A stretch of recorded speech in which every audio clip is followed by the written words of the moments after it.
के डिप्टी यानी कि उप मुख्यमंत्री के घर पे इस तरीके से सीबीआई की तरफ से छापेमारी की गई है। लगातार आम आदमी पार्टी सरकार का कहना है कि केंद्र सरकार के द्वारा राजनीति की जा रही है। ये जो सीबीआई की छापेमारी की गई है सर, इसके बारे में समझाइए। देखिए, सीबीआई ने छापेमारी जो की है वो एलजी के रिकमेंडेशन पर की है और एलजी का रिकमेंडेशन जो है वो इन्होंने एक रिपोर्ट मंगाई थी, सब कुछ देखा समझा और गहनता से पूरी जांच दिल्ली सरकार ने की थी, चीफ सेक्रेटरी ने की थी। उसकी रिपोर्ट जब आई एलजी के पास तो एलजी ने बोला कि ये मैटर सीबीआई को रेफ़र होने लायक है, वो क्योंकि इसमें इन्वेस्टिगेशन की डीप इन्वेस्टिगेशन की ज़रूरत है, तो उन्होंने सीबीआई को रेफ़र कर दिया। सीबीआई ने इनको एक दो बार बुलाया और अब जब ये सीबीआई को लग रहा है कि ये बातें छुपा रहे हैं, इनके यहाँ सर्च और सीजर होना चाहिए, रेड करके और इनकी तलाशी लेकर इनसे पूछताछ की करके और रेड में जो भी चीज़ें आएंगी उससे वो अपना केस बनाएंगे। और मेरा तो ऐसा मानना है कि इनको गिरफ्तार भी कर लेना चाहिए तुरंत, क्योंकि ये मंत्री हैं और मंत्री रहते हुए बहुत सारे गवाहों को ये धमका सकते हैं, बहुत सारे फाइल्स को ये गायब कर सकते हैं, बहुत सारे सरकारी ऑफिसर्स को इधर उधर ट्रांसफ़र करके और उनको गुमराह कर सकते हैं। तो इसलिए इनको सीबीआई को आज ही अरेस्ट भी कर लेना चाहिए और इनको कस्टडी में डाल दें और तब इंट्रोगेशन करें, तब जाके वो ये इन्फ्लुएंस नहीं कर पाएंगे और तब सारी बातें खुलकर सामने आएगी। और चूँकि ये मामला बहुत बड़ा मामला है, कम से कम जो मैंने देखा समझा तो कम से कम 1000 या 1500 करोड़ रुपए का ये घपला इन्होंने किया है और बड़ी चालाकी से इसको ढका हुआ है। 144 करोड़ तो इन्होंने एक ही वेंडर के, एक ठेकेदार जो एयरपोर्ट पे था उसी का वेव कर दिया इन्होंने। तो इन सारी बातों को गहनता से सीबीआई जांच करे और जो पैसा आया गया, कहाँ आया, किसने दिया, उसकी जांच ईडी करे। और चूँकि इन्होंने डॉक्यूमेंट्स फैब्रिकेट किए हैं और इम्पर्सोनेट किया होगा, कोई नकली ठेकेदार खड़ा किया होगा, नकली कोई हवाला ऑपरेटर खड़ा किया होगा, तो उसके लिए ईओडब्ल्यू इसकी जांच करे। तभी जाकर ये तीनों चारों एजेंसी जब इसको गहराई से जांचेंगी तभी जाकर इनके काले कारनामे सामने आ सकेंगे। सर, ये पूरा मामला है शराब का घोटाला है। शराब के घोटाले को लेकर आज दिल्ली के मुख्यमंत्री सीबीआई की जांच को लेकर केंद्र सरकार के ऊपर निशाना तो साध रहे हैं, पर बार बार पे इसको शिक्षा से कनेक्ट कर रहे हैं कि न्यूयॉर्क में हमारी जो अमेरिका के बड़े पेपर में हमारी ऐड छप रही है, खलीजा टाइम्स में छप रही है, इसीलिए केंद्र सरकार जो है वो छापेमारी करा रही। देखिए, जो न्यूज़ इनकी छपी है वो सीधा सीधा दिखाई देता है कि पेड न्यूज़ है।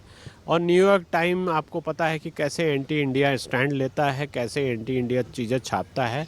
और बड़ा आश्चर्य की बात है, लोगों ने ये सोशल मीडिया में सामने ला भी दिया है कि एक ही रिपोर्टर है जो फार्मर्स प्रोटेस्ट में भी न्यूयॉर्क टाइम्स में लिखता था, अभी भी लिखता है, न्यूयॉर्क टाइम्स में उसी का छपा है, खलीज टाइम में भी उसी का छपा है। तो जब उसको गहरे से हमने देखा समझा तो पता लगा वो इनका एक समर्थक है, कार्यकर्ता है। और चूँकि न्यूयॉर्क टाइम्स में हवाला का पैसा बाहर ही बाहर, भारत के बाहर से उनको दिया जा सकता है, तो लोग जो कह रहे हैं कि ये खालिस्तान का पैसा देकर इस बात को ढका जा रहा है या डाइवर्ट किया जा रहा है, बिल्कुल सही है। शराब का विषय है, शराब की पॉलिसी में आपके मंत्री शराब में दलाली करते हुए, ठेकेदार से पैसे लेते हुए पकड़े गए हैं, तो उसको समझाने की बजाय आप पहली बात डाइवर्ट करने के लिए केंद्र सरकार को कह रहे हैं कि हमें परेशान किया जा रहा है। दूसरी बात, अपना शिक्षा का ढिंढोरा पीट रहे हैं। शिक्षा का ढिंढोरा भी आपका इससे बड़ा रैकेट है, उसको हमने गहरे से देखा है, समझा है और जब वक्त आएगा, जब इसकी जांच होगी तो पता लग जाएगा कि इन्होंने दिल्ली की जनता में बिल्कुल आंखों में धूल झोंका है और शिक्षा के सुधार के नाम पर एक बहुत बड़ा फ्रॉड किया है, जिसमें हज़ारों करोड़ रुपए इन्होंने अपने पार्टी कैडर के लोगों को, अपने तथाकथित ठेकेदारों को बांट दिया है। थोड़ा समय लगता है, लेकिन ये चीज़ें भी अपने साथ खुलकर सामने, अपने समय पर खुलकर सामने आएगी, तब पता लगेगा इस मुख्यमंत्री को कि इन्होंने क्या क्या घपले इनकी सरकार ने किए हुए हैं। दिल्ली के जिस शिक्षा मॉडल को लेकर अरविंद केजरीवाल यानी कि दिल्ली के मुख्यमंत्री कह रहे हैं कि अमेरिका के इतने बड़े पेपर में ऐड छपा है, जो फोटो अमेरिका के यानी कि न्यूयॉर्क टाइम्स में छपा है वो फोटो भी मयूर विहार के एक स्कूल का है, मदर मैरी स्कूल का है। तो आखिरकार अपने स्कूलों की फोटो क्यों नहीं छपवा रहे अगर प्रोपेगेंडा ही चलाना है दिल्ली के मुख्यमंत्री को? हाँ, ये प्रोपोगंडिस्ट हैं, ये तो ऐसे ही करते हैं, हमेशा झूठी चीज़ें, खबरें छापते हैं, मिस रिप्रेजेंट करते हैं, लोगों की आंखों में धूल झोंकते हैं। और शिक्षा का जो सुधार, तथाकथित सुधार जो ये कह रहे हैं, वो इन्होंने बड़ी चालाकी से, हमारे पास बहुत सारे पेरेंट्स आते हैं कि 8वीं 9वीं में ही बच्चों को ये रोक दे रहे हैं ताकि 10वीं का रिज़ल्ट सुधर जाए अब जो बच्चा 9वीं में रोक दिया जाता है उसकी पढ़ाई, उसकी ज़िंदगी तो आपने चौपट कर दी। और अगर इनके मॉडल में इसी तरह का सुधार है, ये रेडियो पे ऐड डाल रहे हैं, करोड़ों रुपया खर्च कर रहे हैं, अपना ढिंढोरा, अपनी बातें बताने के लिए कि हमने ये किया, वाह वाह कराने के लिए मीडिया को पेड मीडिया के थ्रू अपना कैंपेन कर रहे हैं। लेकिन आप देखें तो इनका ऑल इंडिया किसी एंट्रेंस में दिल्ली के बच्चों का कोई रेशियो इम्प्रूव नहीं हुआ है। इस पर हमने देखा, गौर किया, तो ऐसी बातें जो ये बोल रहे हैं ये इनकी एक झूठी बातें हैं। किसी भी ऑल इंडिया कंपटीशन में दिल्ली का रेशियो जो पहले था वही अभी भी है और वो बढ़ा नहीं है। अगर इनका शिक्षा का मॉडल बहुत अच्छा हुआ होता, बहुत सुधार किया होता तो वो रेशियो ज़रूर बढ़ता। अगर 20% 22% बच्चे पहले पास हो रहे थे तो अब 24 होना चाहिए था, 26 होना चाहिए था, वो तो अभी भी 22-23 ही है, तो कोई सुधार नहीं है।